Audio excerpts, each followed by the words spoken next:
I am the son of immigrants who came to this country from Lebanon. My father came here when he was 12. My mother came when she was a teenager.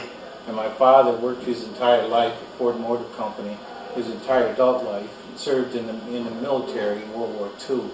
My mother came and was never had a formal education. So those are my parents. And then after the war, they moved out to Lincoln Park, and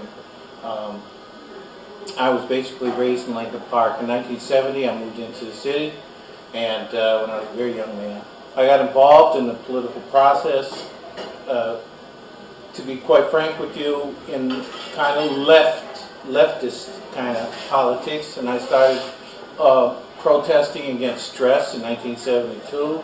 I got involved in the first mayoral election for Coleman Young after that, and I went to Wayne State University and also to the Detroit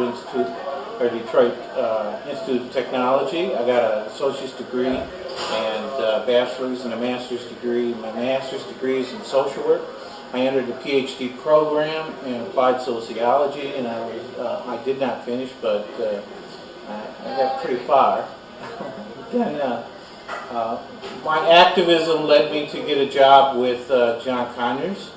I worked for John Conyers for almost 2 years in his office right down the street, as a matter of fact. And got involved in the anti-apartheid movement, the civil rights movement, the NAACP.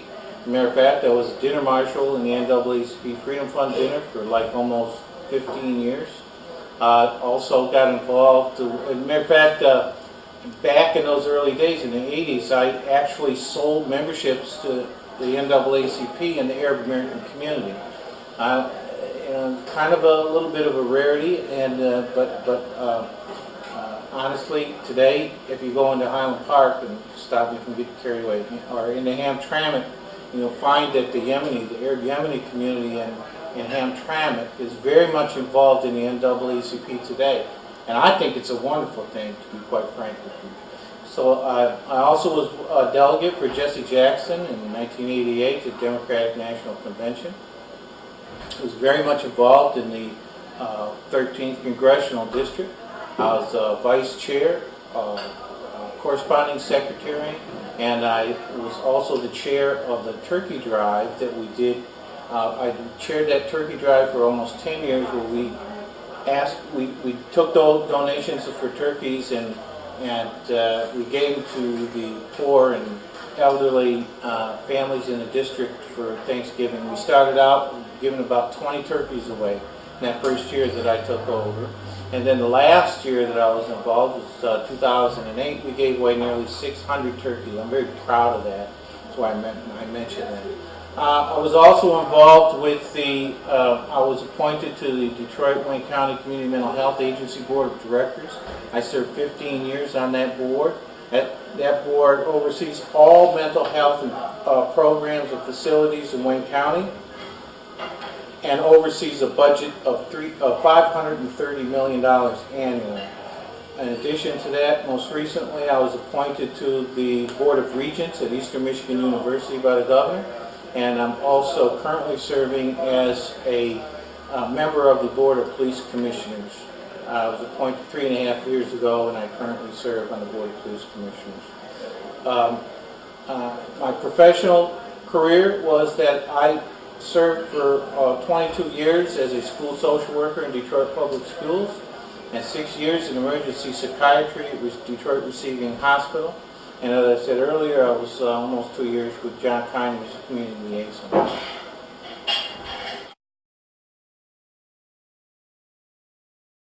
I had always thought of running for a political office, and in particular Detroit City Council, because this is where I live, and I've always had the urge, and obviously from my activism, to contribute to my community. This is my community, to make my community better, to help promote the city of Detroit and make life better for all of us.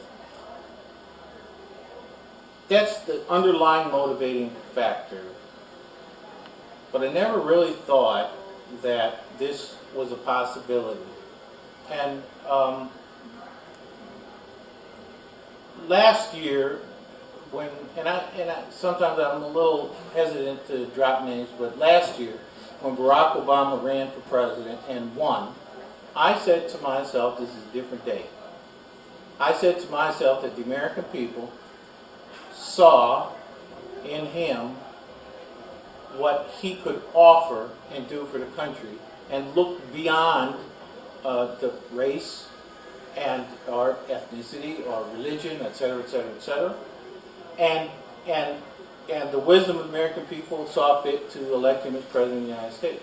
It gave me inspiration to do the same thing, because quite frankly, I feel the same way about the citizenry of the city of Detroit.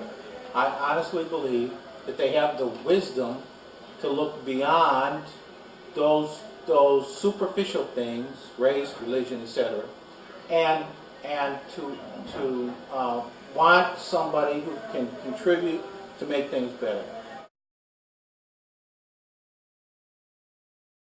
I'm going to say that there's two things really that I'm terribly concerned about. Okay. One of them is the economy. And personally, I believe every issue that confronts our city is economy related. That is, say, crime. I think there's reasons for crime. The reason for crime to increase or decrease, primarily, I think that deals with the economy.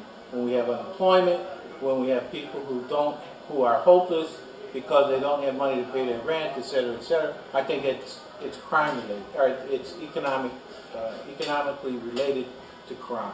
I think the same goes for the schools. Even though the city government has nothing to do with the schools, no decision-making power with regards to the schools, I think it's the same kind of thing. So consequently, the economy is the most important thing as far as I'm concerned. But to be more specific about how to deal with some of those economic issues, I think that one of the things that is most critical to this city at this point is this vacant land and vacant property that fosters crime, and all these dilapidated buildings that populate this vacant property. I'm talking specifically about places like the Packard plant over on the east side of Detroit, which has 42 buildings which have been vacant since the 1950s, and no one has seen fit to do anything about that Packard plant. And it's a magnet for crime, it's a magnet for disease, it's a terrible thing for children. Things like that just drive me up a wall. When I go through this city campaigning, from east side to west side, north to south, everywhere, vacant property, weeds up to the waist, all of those are, in essence, magnets, as I said, for crime and disease. They're problematic. So what would you do as a city council person to deal with What I would like to do is to have a bona fide working land bank that would deal with the property and consolidate parcels of land that could be then marketed to industry and business to bring in new kinds of business, new kinds of jobs, and I think that deals with the economy, and it also deals with the crime, and it also deals with this vacant property. I think that's a win-win situation for everybody. This is a resource that I don't believe anybody is talking about in a very, very serious, considered way.